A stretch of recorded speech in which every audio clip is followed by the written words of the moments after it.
we ask the Lord's blessing. Lord, once again, we thank you for your goodness and faithfulness, Lord God, in our lives, sustaining us, Lord God, for the past days. Knowing, Lord God, that you are always there with us, allowing us, Lord God, to experience every day your grace, your love, and your mercy. Thank you, Lord God, for everything that you have provided for us. And as we come together once again as a church, we pray that you will once again open our hearts. We pray for the Holy Spirit that He may truly teach us this morning your word so that we may truly be comforted, O God. And we pray that you alone may be glorified in everything that we do, even the rest of this afternoon, Lord God, even for the parenting seminar that we have later on. We pray, Lord, for your hand. We pray for your blessing and guide us, O God. In Jesus' name we pray. Amen. Siguro kahit na tayo ay matanda na, ano nakatingin kayo sa buhok ko maaaring masasabi pa rin natin, may mga bagay tayong kinakatakutan. Okay? It's obvious po yun sa atin. Siguro, ang iba sa atin ay takot mamatay, takot sa dilim, okay? Takot kay manang, okay? Meron po kasing manang dito sa church natin. O kaya kinakatakutan ng marami, ipis.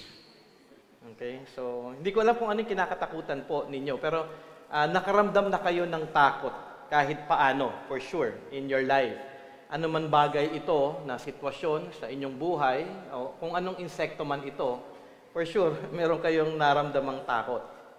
Mayroon din iba na ako nakausap na takot daw sila sa Diyos dahil sa dami daw ng kanilang nagawang kasalanan, nagawa na ang tingin nila hindi na sila mapapatawad ng ating Panginoong Diyos.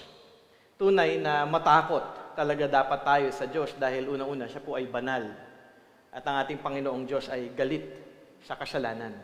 Pero ang pananaw na ang Diyos ay hindi nagpapatawad ay isa pong kasinungalingan. Okay, that is the lie given to us many people para tayo ay mahulog sa hopelessness. But the Lord is always forgiving if we will. Di ba may promise, if you confess your sins, di ba, na tayo po ay papatawarin niya. Ating tatandaan, handaan Diyos na magpatawad. Ang problema ay hindi ang Diyos, kundi ang tao na ayaw niya lang talaga actually talikuran yung kanyang kasalanan. Actually, yun lamang po yun eh. Yung reasoning na parang the Lord will not forgive me is actually ayaw lang po niya talagang talikuran yung kanyang kasalanan at ang kanilang mga maling pagkilala sa ating Panginoong Diyos. They're holding on to those lies.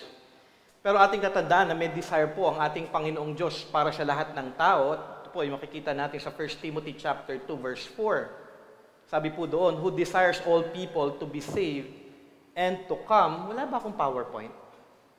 Ay, hindi ko nagawa. Okay, sige, okay lang. Meron ba? O, tama, alam ko meron eh. Ngayon lang lumabas. Kasi dalawa yung PowerPoint na ginagawa ko eh. Kaya iniisip ko, nagawa ko ba yung kanina? Okay. So sabi sa 1 Timothy chapter 2 verse 4, who desires all people to be saved and to come to the knowledge of the truth. Yun yung desire ng ating Panginoong Diyos. Lahat tayo ay maligtas. Nais ng Diyos na kayo ngayon na nakatanggap ng biyaya, na dumalo sa Sunday service na ito, kaya kayo ay makapakinig ng salita ng Diyos. Kaya kayo dinadala. Kasi gusto ni God ma-save kayo kung hindi pa kayo saved. Okay? Marinig yung katotohanan at kayong lahat ay maligtas. It doesn't mean na kapag ikaw ay naririto, ay Christian ka na. Hindi po ganon. May faith po, may saving faith na kailangan po ninyong makita sa inyong buhay na tunay nga kayong isang mananampalataya. Pero una, mahalaga na makilala ninyo ayon sa paghayag ng Diyos sa kanyang salita na siya ay ating Panginoong Diyos, na siyang naglikha sa atin, tayo ay accountable sa Kanya, kaya naman tayo ay, kung tayo man ay hindi makasunod sa Kanyang kalooban o sa Kanyang kautusan, ito ay laban sa kasalanan, at ito ay laban at kasalanan sa Kanyang harapan. Mahalaga na makita natin yun eh, yung mga truths. Kaya nga dito sinabi sa 1 Timothy 2:4 ni Paul kay Timothy, to be saved, to come to the knowledge of the truth. The first knowledge of the truth is to know who God is. So mahalagang tignan ninyo ang inyong mga sarili. Tunay nga ba akong nakakakilala sa Diyos? Hindi siya yung parang acknowledgement lamang na oo, may Diyos, Pero siya ay Diyos, naglikha, banal, ako ay accountable dahil siya ay tagapaglikha ko, ako ay nagkasala sa Kanya, kaya lahat ng aking kasalanan ay laban sa Kanya. Pangalawa, another truth na dapat po nating makita, na tayong lahat ay tunay na hindi nakasunod sa Diyos at lahat tayo ay nagkasala laban sa Kanya. That's another truth. Hindi ito yung parang, ano mo yun, labas lang sa ilong, oo, makasalanan ako. But truly understanding that you have sinned against the Holy God. The third truth na dapat niyong makita in order for you to truly come to faith and be saved is makita ninyo na ang tanging pag-asa lamang ng tao ay yung kanyang pangako sa kanyang anak na si Kristo Jesus. Na tanging sa kanya lamang matatagpuan ang kaligtasan at ang kapatawaran ng ating mga kasalanan. Pang-apat na nais ng Diyos, na katotohanan na inyong makita ay inyong panampalatayanan si Jesus sa kanyang naging perpektong buhay, sa kanyang sakripisyo, sa kanyang buhay para sa makasalanan, at ang kanyang muling pagkabuhay kung saan kanyang napagwagian na ang kasalanan at ang kamatayan para sa mga mananampalataya sa kanya. At kayo ay tunay na magrepent, tumalikod sa inyong mga kasalanan at mamuhay na hindi para sa sarili, kung hindi sa ating Panginoong Diyos. Mahalaga na makita natin yung katotohanan na yun. Kaya nga paulit-ulit natin yung inihahayag sa ating church dahil oo, may Diyos, nakakatakot ang Diyos dahil galit siya sa kasalanan, pero nais niya na marinig ninyo palagi ang katotohanan at kayo ay maligtas sa kanyang pangako, sa kanyang anak na si Kristo Jesus. Kung may natatakot man, ito ang pinaka-nakakatakot actually sa lahat. Hindi ho si Manang. Okay? Kasi ako, gising ako dito, minsan alas 3, alauna. Okay? Nakakatakot na mamatay na wala ka kay Kristo Jesus. Yun po yung pinaka-greatest fear dapat po na meron ng tao. Yung mamatay ka na wala po si Kristo Jesus. Dagdag ko rin siguro dito, nakakatakot din na mamatay na wala kang kasiguruhan na ikaw nga ay na kay Kristo Jesus. Alam mo yun? Attend ka ng attend church, akala mo ligtas ka, pero hindi ka pala ligtas. Nakakatakot din po yun. Kasi ibig sabihin, dinideceive mo lamang yung iyong sarili. Kaya nga mahalaga na makita mo, tunay nga ba akong ligtas? Tunay nga ba akong mananampalataya na? At i-check nyo po ang inyong mga sarili. Nakakalungkot po yun, ano? Akala nyo Christian kayo and then namatay kayo, nasa impyerno pala kayo kaagad. Nakakatakot po yun. So, ngayon pa lamang, habang buhay po kayo, huwag nyo pong sayangin ang oras. Siguraduhin yung kayo ay ligtas. Kasi ganun po ako, in my own experience, for sure, yung iba pong mga mananampalataya sa inyo, talagang sinerch mo, talagang chinek mo yung buhay mo. Tinignan mo ang salita ng Panginoon. Kasi pwede naman po natin ma-check if we really have eternal life. And I don't want you na i-deceive yung sarili nyo because you're attending church, sigurado na kayo. Ay, Brother Jay, hindi ako umabsent. Kahit kailan. Nung pandemic nga, nandun lang ako sa labas ng gate. Nanonood ako ng video habang nandun ka sa bahay mo. Nandito ako sa church. Hindi po Hindi po yung dahil sa sarili natin Sabi ko nga, yung kaligtasan ay nanggagaling sa katotohanan patungkol sa gospel na inihayag po ng ating Panginoong Diyos. Nakakatakot ang Diyos dahil siya ay banal, siya po ay galit sa kasalanan, pero totoo man ang katotohanan na iyon, ating tatandaan may pag-asa pa rin ang tao ngayon sa kanyang anak na si Kristo Jesus. At ang katotohanan po na ito ay ating aaralin ngayon. Okay? Sa Hebrews chapter 12, verse 18 to 24. Yung title ko po is Two Mountains. Mahalaga po na makita natin, at siguro sa title pa lamang, makita po natin yung dalawang picture po na nais na ipakita ng writer ng Hebrews doon sa mga Hebrew Christians at that time na makita nila yung pagkakaiba ng dalawang mountain na ito. Basahin po natin ito, Hebrews chapter 12, verse 18 to 24. For you have not come to what may be touched, a blazing fire and darkness and gloom and a tempest, and the sound of a trumpet and a voice whose words made the hearers beg that no further messages be spoken to them. For they could not endure the order that was given. If even a beast touches the mountain, it shall be stoned. Indeed, so terrifying was the sight that Moses said, I tremble with fear. But you have come to Mount Zion and to the city of the living God, the heavenly Jerusalem, and to innumerable angels in festal gathering, and to the assembly of the firstborn who are enrolled in heaven, and to God, the judge of all, and to the spirits of the righteous made perfect, and to Jesus, the mediator of a new covenant, and to the sprinkled blood that speaks a better word than the blood of Abel. So hatiin po natin yung ating pag-aaral ngayon in two parts. Mount Sinai and Mount Zion. Okay, verse 18 to 21 at yung susunod po, verse 22 to 24. So una po natin tignan yung Mount Sinai. Okay, verse 18 to 21. Siguro isipin ninyo, hindi naman nabanggit, Brother Jay, yung pangalang Mount Sinai sa passage natin. Yes, totoo po yun. Pero ang description na ating nabasa sa verse 18 to 21, ito po yung scene o yung mga tagpo sa Mount Sinai kung saan ibinigay ng Diyos yung kanyang law. Okay, yun po yung description po kasi na binigay dito. So we can say that it is Mount Sinai. Ating simulan ng ating pag-aaral sa verse 18 in context. Okay, sa context po nito. So makatapos na paalalahanan ng writer ang mga Hebrew Christians at bigyan sila ng warning at command na sila ay magpaalala sa lahat. Sabi nga sa verse 15, see to it na walang hindi makatanggap ng grace ng Diyos at maligtas. Ito po yung inaral natin last week. See to it na walang tao na panggalingan ng paglayo sa ating Diyos. See to it na walang sexually immoral at unholy sa inyo na katulad ni Iso, na si Iso ay naging example na tao na kahit buhay pa ay hindi na nabigyan ng pagkakataon na magsisi sa kanyang mga kasalanan kahit na umiyak pa man siya. So may panawagan dun sa last part na ating inaral last Sunday.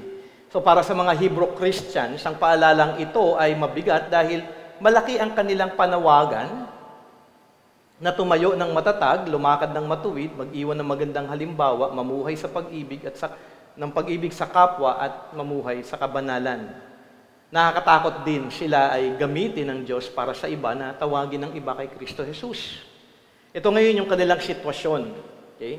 Si Iso ay naparusahan sa kanyang kasalanan, nawala na rin siya ng pag-asa na magsisi. Paano ngayon ito? Sagot ng writer ay ito pong verse 18 to 24, patungkol po sa kabanalan ng Diyos at sa pag-asang hatid ni Jesus na kasama na rin ang lahat ng mga pangako ng Diyos sa mga tao na tunay na mananampalataya sa ating Panginoong Jesus. So sa verse 18, magsisimula ang writer sa pagpapaalala sa kanila patungkol sa kanilang natanggap na biyaya sa Diyos. For you have not come.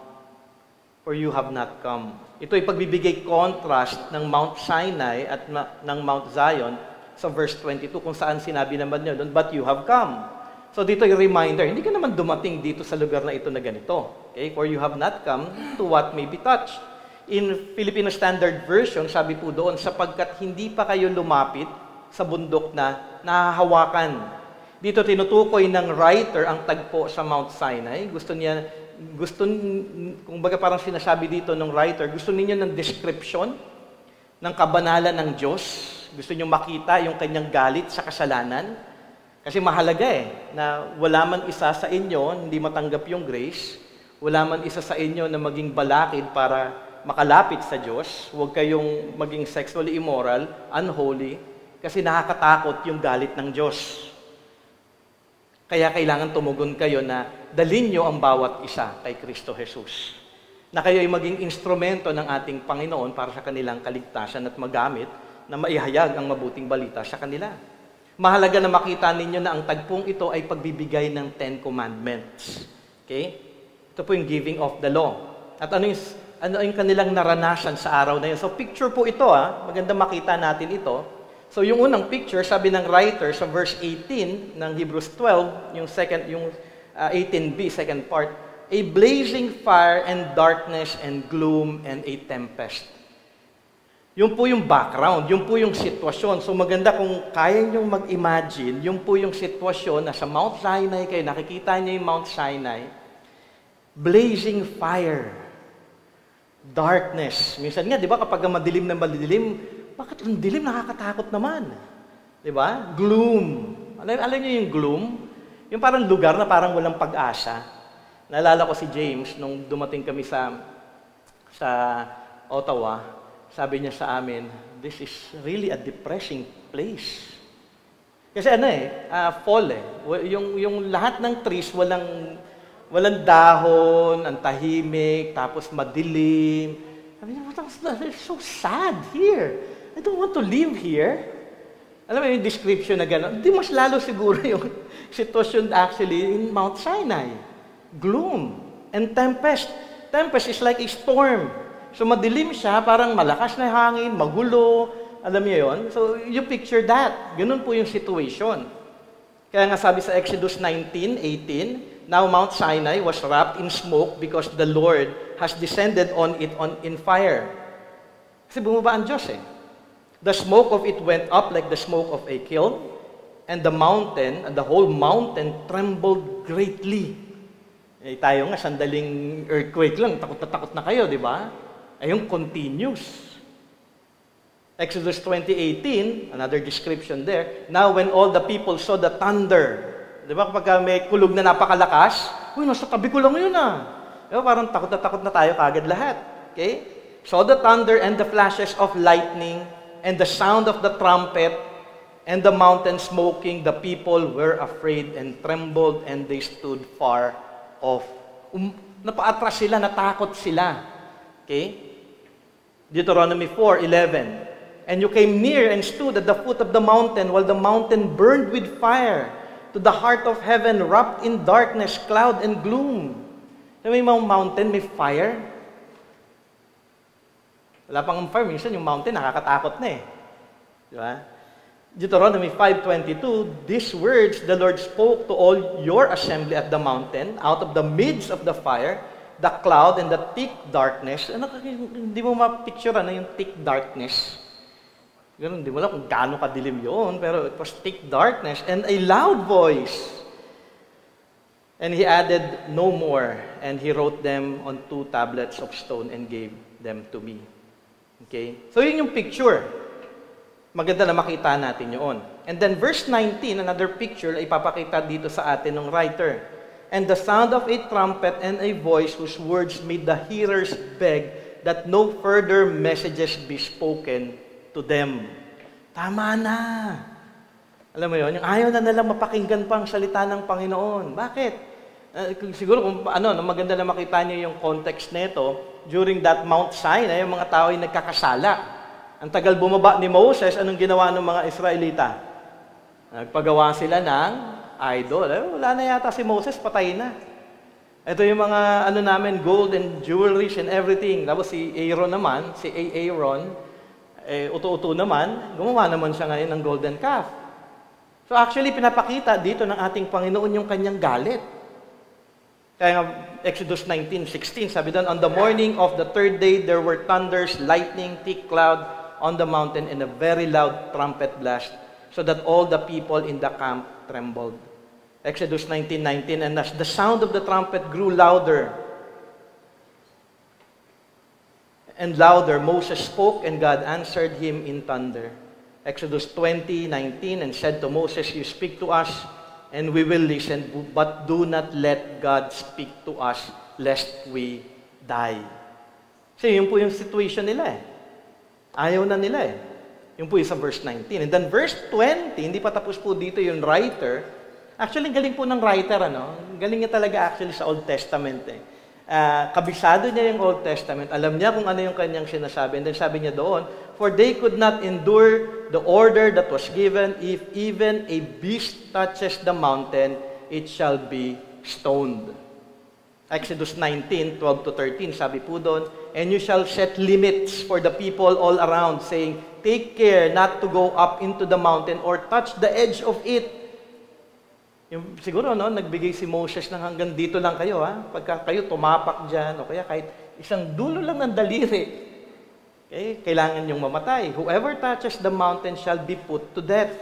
No hand shall touch him, but he shall be stoned or shot. Whether beast or man, he shall not live. When the trumpet sounds a long blast, they shall come up to the mountain. So kung walang sign, hindi sila pwedeng umakyat. So, beast and man, papatayin. And then lastly, in verse 21, indeed so terrifying was the sight that Moses said, I tremble with fear. Maging si Moses na ito, Siyempre, nandun siya, lalo na, nandun siya siguro sa taas ng Mount Sinai, nakikita niya ang lahat ng yun. Nakakatakot po talaga. Sabi po kasi sa Deuteronomy 9:19, "For I was afraid of the anger and hot displeasure that the Lord bore against you, so that He was ready to destroy you." Galit na ang Panginoon. Gustong-gusto na ni God actually na patayin yung buong bayan ng Israel dahil sa kanilang mga kasalanan. Pero si Moses kasi nakipag-usap siya sa ating Panginoon. The Lord listened. Sabi nga, "But the Lord listened to me that time also." So ito yung picture na nais ipakita ng writer sa mga Hebrew Christians at that time. Ito yung background, okay, na nangyayari sa pagbibigay ng Diyos ng Ten Commandments o ng law sa bayan ng Israel. At ito po ay tunay na nakakatakot na experience. Siyempre ngayon, hindi na natin nararanasan yun. Kaya nga minsan, wala nang fear ang tao sa Diyos eh. Yun yung nakakalungkot eh. In reality, wala na pong takot ang tao sa Diyos. Minsan kahit nga Christian eh. Wala nang takot. Kahit sabi mo, kasalanan yan, hindi tama, nakasulat dito, papabasa mo pa, baliwala sa kanila. Pero nakakatakot po, at ito'y pinakita ng Diyos sa bayan po ng Israel. Blazing fire, darkness, gloom, tempest, sounding of trumpet. Isipin nyo na lang, kung kunyari daw may dumaan dyan na police o kaya fire truck, tapos lahat sila sabay-sabay na nag-iingay. Ano nangyayari? Di ba? Matatakot kayo? Kasi kapag may fire truck, ano ibig sabihin? Dahil maraming tubig. Kasi may dala siya ng tubig eh. But actually may sunog, di ba? Nakakatakot talaga yon. Hindi mo alam, saan yun nasusunog? Lalo na kung kunyari daw dito, no? Sa Marcelo, 100 fire truck dumating dito. Hindi ba kayo matatakot? At that time, actually, there were a sounding of trumpet. The voice of God, naririnig nila. And if they will touch the mountain, death. Ito ay nakakatakot na katayuan nila noong panahon na yon na maging si Moses, sinabi niya, "I am trembling in fear." Bahagi na rin dito, syempre, dahil alam ng mga tao at that time, kaya sila natatakot dahil ang kanilang nagawang kasalanan. Pero ang question, bakit kailangan i-describe ang pagbibigay ng law sa ganitong pangyayari? Bakit nga kailangan ganito pa? Ba't hindi na lang tamang sa Mount Sinai, bigay ni God ito, tapos wala na lang? Wala lahat ng mga nabanggit na yon. Bakit kailangan pang ipakita yung description na ito? Kasi dito, unang-una, ipinapakita yung kabanalan ng ating Panginoong Diyos. Yung kabanalan niya dapat magresulta ng takot. Hindi siya yung parang ang banal ng Diyos. Oh. Actually, dapat mong makita kung banal ang Diyos, ano ang tao? Ano yung realidad? Ang tao ay hindi banal. Kaya kapag sinabing holiness of God, dapat may fear. Dapat po magkaroon tayo ng, alam mo yun, yung parang, teka lang, oo nga, hindi ako banal. Ang Diyos banal, galit sa kasalanan, ako makasalanan, marami kong kasalanan. So, ibig sabihin nito, ang Diyos ay galit sa akin. Yun po yung dapat na picture. Kaya ipinapakita lamang dito na ang ating Panginoon ang ating Panginoong Diyos ay banal, hindi siya maaaring lapitan dahil sa kanyang kabanalan at galit ang ating Panginoong Diyos sa kasalanan. Pangalawa, hindi lamang pinapakita yung kanyang kabanalan, upang ipakita sa tao na ang law din ay hindi kailanman makakapagligtas. Dahil ipinakita dito na nakakatakot na gumawa ng kasalanan sa harapan niya, na kapag ikaw ay patuloy pa rin na namumuhay sa kasalanan, sundin ang iyong makasalanang pagnanais, kita naman ang galit ng Diyos sa lahat ng pangyayari sa oras na yun. Kasi ganito yan eh, dapat makita din ninyo, no? Makita nating lahat na ang law, kung gusto mong mabuhay sa law, gusto mong maligtas ng law, dapat perfect mo siyang magawa. Ang tanong, ngayong araw na ito, perfect nyo bang nagawa? Ngayon lang, kahit ngayong araw na ito, hindi natin magagawa perfectly yun eh. So, ibig sabihin, matakot kayo kagad. Dahil hindi natin kayang gawin yun. Dahil mananatili ang galit ng Panginoon kung mananatili lamang din tayo sa ating kasalanan. Ito po yung dalawa na mahalaga na makita natin na bakit ganito yung sitwasyon. At ito ngayon yung katanungan para sa mga Hebrew Christians. Nais mo ba na ang iba ay hindi makatanggap ng grace ni God? Kasi coming from our study last Sunday, na wala pong grace na hindi po makaabot sa lahat. So nais mo ba na ang iba din ay hindi makatanggap ng grace ng ating Panginoong Diyos? Nais mo ba na ang iba ay masway o malayo sa Diyos? Nais mo ba ang mga kasalanan ay manatili na mga makasalanan, ang ibang tao na nakapaligid sa inyo ay manatili sa kasalanan, katulad ni Iso. Namumuhay sila in sexual immorality, they are living in unholy life, at sila'y mawalan ng pag-asa.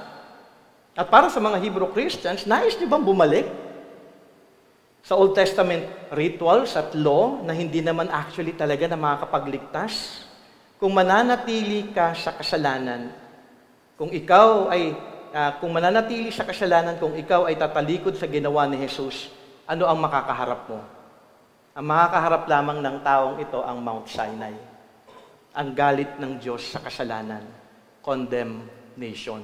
Yun yung kanyang makakaharap. So ikaw, ngayon, bilang isang tao, ikaw nga ba ay nandoon sa sitwasyon na yun? Sa galit ng ating Panginoon. Hindi nyo man ito nakita, na i-picture man ito sa atin in Scripture, pero dapat magkaroon kayo ngayon ng takot.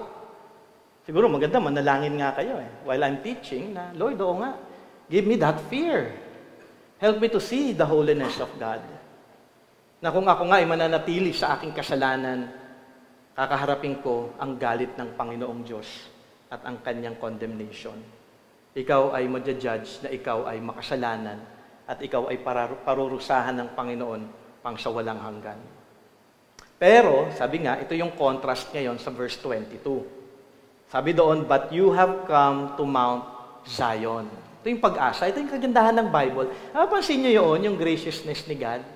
Galit ang Diyos sa kasalanan, ito yung picture na ito, but you have come to Mount Zion. Kayo actually, tayo, we have come to Mount Zion.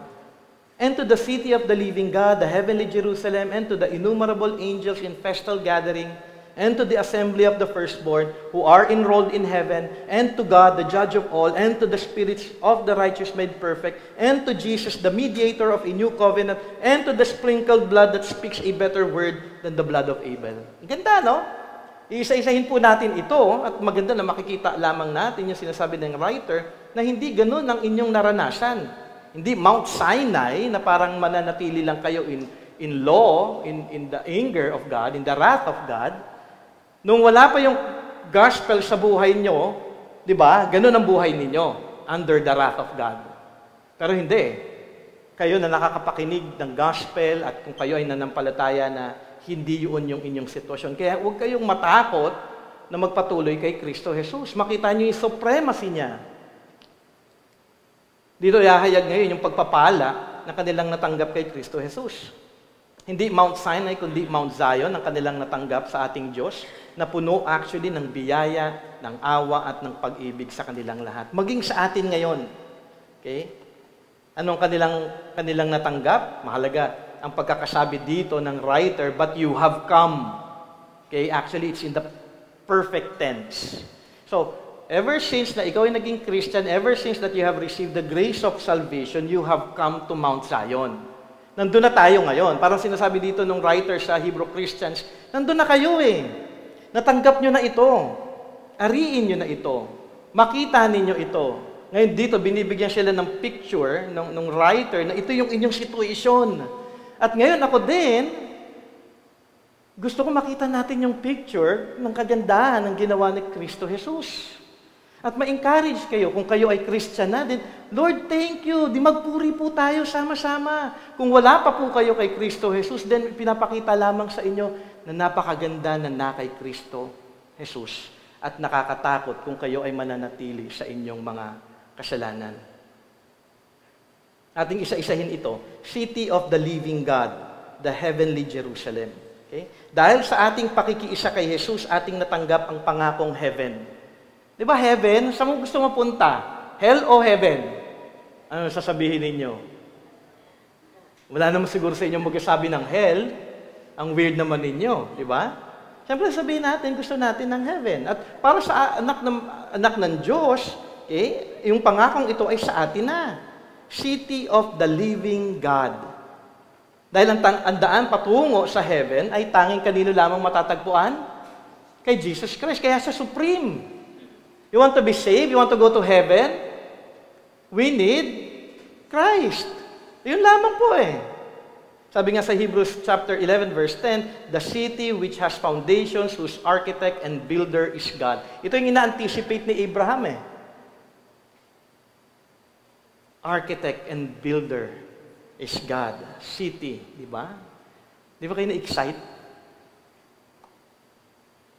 Ito yung city na ito yung city na in-anticipate ni Abraham na atin ding matatanggap dahil kay Kristo. Sabi nga ni John MacArthur, at maganda po yung kanyang paalala dito, from the moment of salvation, heaven is our spiritual home, where our Heavenly Father and our Savior are, and where the rest of our spiritual family is. That is where our treasure is, our inheritance is, our hope is. Everything we have of any value is there, and all that we should want is there. Yung wants ba ninyo talaga nandoon, o yung wants nyo nandito sa mundo? Kaya you have to check eh. Ano ba yung pinaka-desire mo ngayon? Ano ba yung ina-anticipate mo ngayon? Pangalawa, not only heaven, innumerable angels in festal gathering. Sa ating pagdating, kung nasaan ang ating Panginoong Jesus, nasa Mount Sinai, Zion, ating makaharap ang anghel ng Diyos. At multitudes po ito. Isipin mo na lang yun, ano? Pag namatay ka, kakaharapin mo, multitude, myriads of angels, gathering before the throne of God, worshiping God. Kaya nga sabi sa Revelation 5:11, 12, then I looked and I heard around the throne and the living creatures and the elders the voice of many angels, numbering myriads of myriads and thousands of thousands, saying with a loud voice, worthy is the Lamb who is slain to receive power and wealth and wisdom and might and honor and glory and blessing. Yun po yung ating makakaharap. At mahalaga na makita po natin yung katotohanan pong ito. Yung kagandahan ng ginawa po ng ating Panginoong Jesus. So ating makakasama yung mga angels na ito. Excited na ba kayo makakita ng angels? Di ba, in our lives, hindi pa tayo nakakakita. Siguro picture lamang o video. Actually, hindi pa nga accurate yun. Kasi hindi naman talaga pa nakakita ang tao ng angel at that time, kung ano talaga yung kanilang itsura. Pero makakasama natin ito innumerable. Hindi lang sila dalawa. Uy, may dalawang angel. Myriads upon myriads. Thousands upon thousands. Di ba nakaka-excite yung picture ng heaven na ipinapakita sa atin dito? Not only that, assembly of the firstborn. Sabi sa Romans 8:17,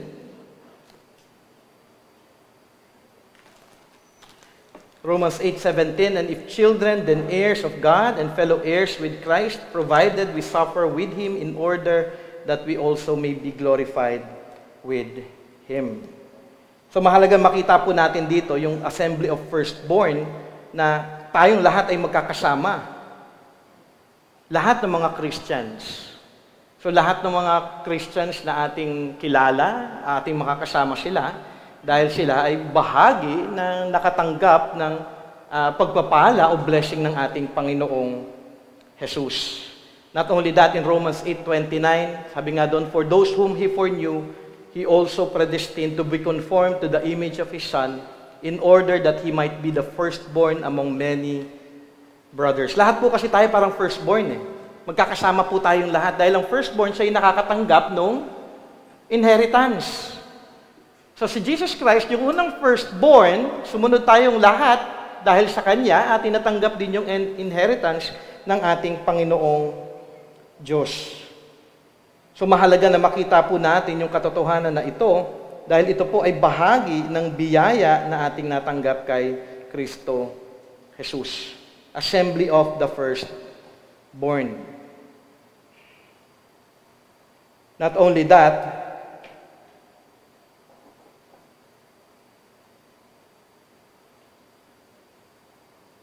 ating makakaharap din ang ating Panginoong Diyos Ama na siyang judge ng lahat. Sabihin mo, si God, judge, atin siyang makakasama, pero makakaharap natin siya. Makakasama natin siya. Nakita niyo yung point na yon? Na makakasama niyo ang Diyos na siyang judge?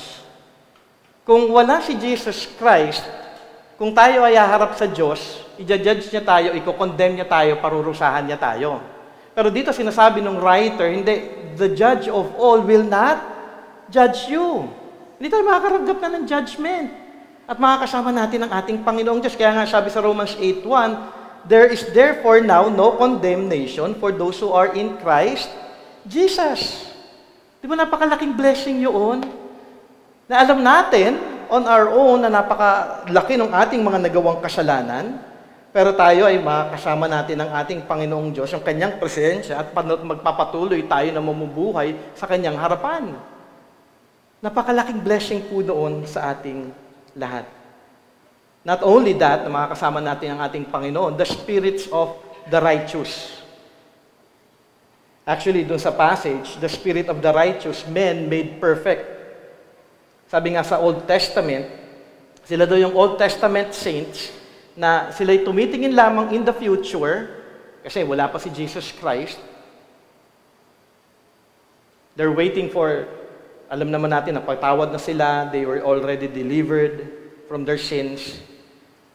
Sila yung mga tao na sinasabi dito, the spirits of the righteous man made perfect, we will be with them. Si Adam and Eve, sila Abel, sila Abraham, Moses. Excited ba kayo makita sila? Di ba? Yung parang, siyempre nababasa mo lang sa Bible, ano? Si David. Pero kayo, baka mas excited pa kayo, makita niyo yung mga idols ninyo sa TV eh. Hindi po, we will be with them. Ako gusto ko makita si Jonah. Tigas ng ulo mo, kita mo, kinain ka ng isda. Sasabihin niya, mas matigas ang ulo mo. Pero kung mag-aalam mo, makakausap natin sila, mga taong ito, si Paul, yung disciples ng ating Panginoon. Siyempre, wala doon si Judas, ha? Sabi nga ni John MacArthur, those who could only look forward to forgiveness, peace, and deliverance, when we come to heaven, we will join them. Napakalaking blessing po ito. And then sabi nga doon, ni John MacArthur din sa kanyang commentary, they had to wait a long time for the perfection that we received the instant we trusted in Christ. In fact, they had to wait for us. In the sense that they had to wait for Christ's death and resurrection before they could be glorified. In heaven, we will be one with them in Jesus Christ. We will not be inferior to Abraham or Moses or Elijah because we will all be equal in righteousness. Because our only righteousness will be our Savior's righteousness. Not only that, siyempre yung pinaka-importante, sino ba yung pinaka-ina-await natin na makita in heaven? Walang iba kung hindi ang ating Panginoong Jesus. Excited na ba kayo makita si Jesus? Di pa muna, Brother Jane, dami ko pang gagawin dito. Di ba, parang nakakalungkot kapag ganun yung, yung reason. Siyempre, parang si Paul, di ba? Si Paul, gusto niya to be with Jesus for it's far better. Pero sabi din ni Paul, hindi, kung inaalaw pa ako ni God to stay here at para magamit ng Panginoon, better din ito. Pero much better is to be with Christ. Makakasama natin yung ating tagapagligtas na si Kristo Jesus. Sabi nga sa 1 John chapter 3 verse 2, Beloved, we are God's children now, and what we will be has not yet appeared. But we know that when He appears, we shall be like Him because we shall see Him as He is. Ating makakasama si Kristo Jesus. Not only that, actually, yung pinaka-blessing doon, wala ng kasalanan. Kasi we will be like Him eh. Hindi Diyos, pero holy. Di ba kayo napapagod sa sin dito sa mundong ito? Di ba nakakapagod? But when we die, when we go to heaven, wala nang sin. Yun, actually, yung pinaka-draw eh, na, Lord, I don't want to sin anymore. And the only way na hindi na tayo magsisin is to be with Jesus Christ. At we anticipate that. Na-anticipate ko yun, yung bagay na yun. No, Panginoon, napakaganda ng iyong pangako at napakalaking blessing na makasama si Kristo Jesus. Sabi din sa Matthew 2:21, She will bear a son, and you shall call his name Jesus, for he will save his people from their sins. Nalinis na tayo, napatawad na tayo, At tunay ng malinis na ngayon, perpekto na kay Kristo Jesus dahil tayo ay naligtas na sa lahat ng ating mga kasalanan. Not only that, na another promise na meron po tayo sa ating Panginoong Jesus is the sprinkled blood. Yung atoning blood ng ating Panginoon, yung nagligtas sa atin, yung sacrifice ng ating Panginoong Jesus. Dahil sa kanyang dugo, sa kanyang pag-aalay ng kanyang sarili sa krus ng Kalbaryo, tayong lahat ay napatawad.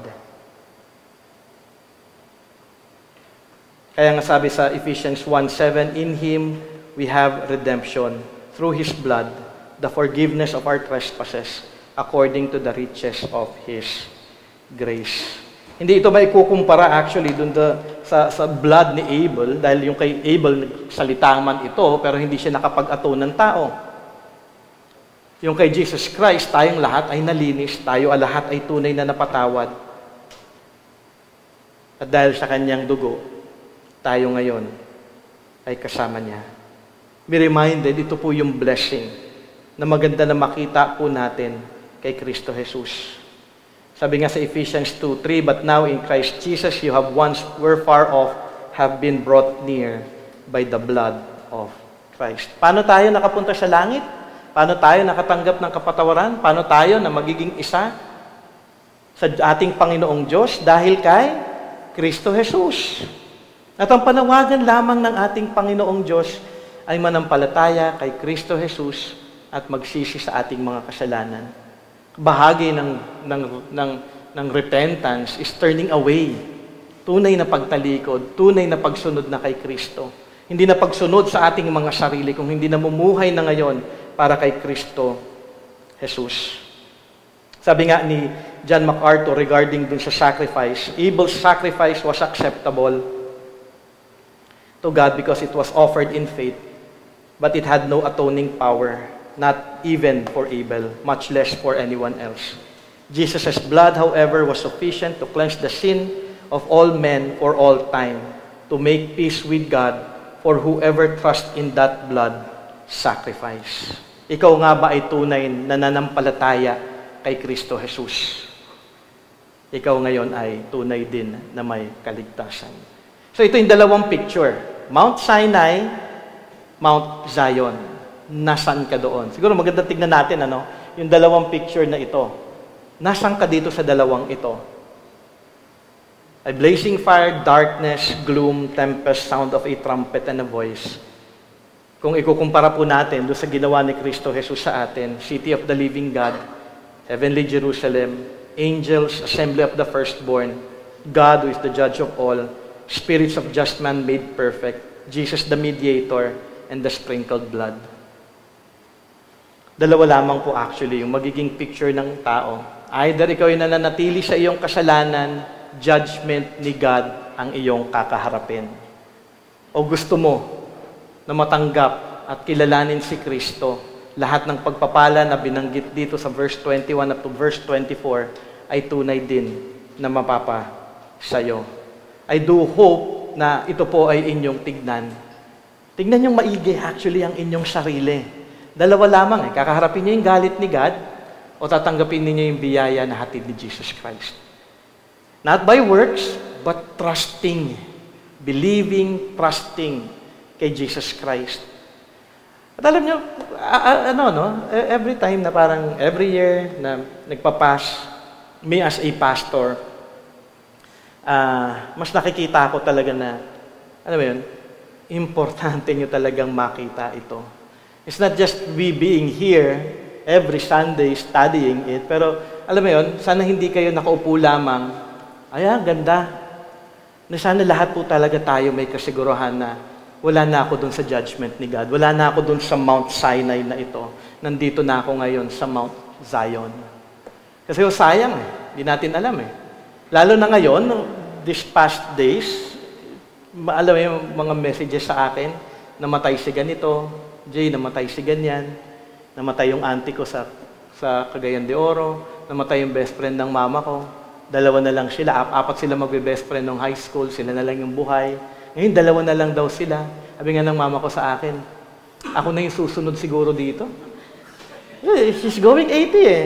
Hindi naman talaga malayo yun. And we are all, actually, accepted ko na naman yan eh. Hindi ko alam kung hanggang kailan, pero it will come. Pero ang blessing na lamang doon, I know my mom is a Christian.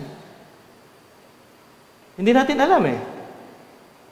Yung kaibigan nga ni Mama, wala lang, natumba lang. Nawala ng malay, dinala sa hospital ng umaga, hapon, patay na. Ganon din yung auntie ko. Alam mo, for this week, 3 yata ang narinig ko, tatlo nga tama, yung isang tatay ng taga-higher-up, namatay din. Alam mo, death is so, nandyan lang eh, hindi natin alam eh. What I want you to see, nasaan kayo dun sa picture na ipinapakita dito ng writer? Nasa Mount Sinai pa ba kayo? Or have you come to Mount Zion? Life is short. Di ko alam kung hanggang kailan ang buhay ko. Di ko din alam kung hanggang kailan ang buhay ninyong lahat. Pero sabi ko nga kanina, ang pinaka-nakakatakot kung meron man kayong kakatakutan sa buhay ninyo ay ang mamatay nang wala si Kristo, Jesus. Tignan po ninyo yun. Suriin po ninyo yun. Dahil ito po yung picture na ipinapakita sa atin dito ng writer. Siguro maganda na basahin ko lamang yung ating aaralin for next week para magkaroon po tayo ng anticipation for that. Sabi po doon sa verse 25 up to verse 29, ang hirap pagka malabo na mata eh. See that you do not refuse him who is speaking, for if they did not escape when they refused him who warned them on earth, much less will we escape if we reject him who warns from heaven. Kung nireject ninyo yung message ni Moses, nireject ninyo yung panawagan ni God ngayon on earth, at merong itong kasamang judgment sa inyo, mas nakakatakot yung judgment na ibinibigay ni God dahil yung message na ito nanggagaling na mismo sa ating Panginoong Diyos. Yun po yung sinasabi dito, and we will be studying this next Sunday. At that time, His voice shook the earth, but now He has promised, yet once more I will shake not only the earth but also the heavens. This phrase, yet once more, indicates the removal of the things that are shaken. Paganda pong aralin yan eh. Ano nga ba yung shaken and unshaken? Kasi isi-shake daw eh. Yung picture dito, isi-shake eh. Heaven and earth eh. Kung wala ka kay Kristo, aalisin ka. That is things that have been made, sabi nga, in order that the things that cannot be shaken may remain. Who will stand before God? Therefore, let us be grateful for receiving a kingdom that cannot be shaken, and thus let us offer to God acceptable worship with reverence and awe, for our God is a consuming fire. He will consume everyone na wala po sa Kanya. Kaya ngayon pa lamang kung sinasabi nyo, Brother Jay, tinatakot mo naman ako. Matakot ka talaga. Dahil ang Panginoong Diyos na mismo ang nagsasabi, yung mga tao na mawawala dahil isi-shake ko, yung hindi mag-remain, judgment. Mananatili lamang ay ang mga tao na tunay na nakay Kristo, Jesus. And I do hope, as you go home later on, you check your life. Ang buhay ko nga ba ay kay Kristo Jesus na? Ako nga ba ay tunay na ligtas na? Makikita po ito sa buhay eh. Meron akong sinishare, actually kay Sister Blue. There's someone na parang, hindi ko lang kung maalala yun ng ibang mga kalalakihan na kasama ko before sa Bulacan na nagpunta kami dati sa Springs of Life. May isang kapatiran doon na kinausap ako at siya lang yung Christian actually sa buong family niya. Siya yung husband, yung lalaki. Member siya ng higher up that time and he was asking me for an advice kasi yung wife niya, unbeliever. So, Brother Jay, anong gagawin ko? Yung wife ko, hindi Christian. Talagang ayaw niyang makinig. Totally ayaw niya. Kung kumbaga yung mga kwento niya sa akin, parang, nga, no, parang hindi nga magiging Christian yun. Alam mo, yung ganong klaseng kwento sa'yo. But sabi ko nga sa kanya, I was reminding him, always pray lang, pray and share the gospel. Parang yung yung panawagan actually nung writer dito sa Hebrew Christians na inaral natin last week. Yung grace of salvation, palagi mong ibahagi. Lahat nawa, yung buong family mo marinig ito.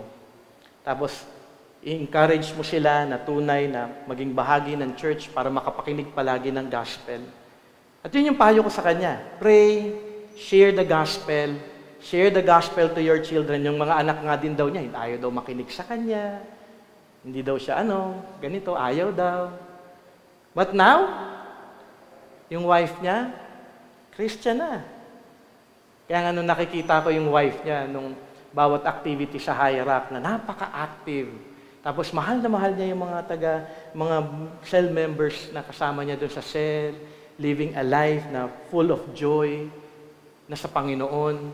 Sabi ko nga if you have come to faith, may evidence ito. Hindi pwedeng wala. Hindi parang, wala lang. Tapos yung mga anak niya, kasama niya na parehas sa church. Buong family na sila ngayon na nag-a-attend ng church. Kasama namin yung kagabi nung nag-dinner. Yun. Di ba napakalaking blessing?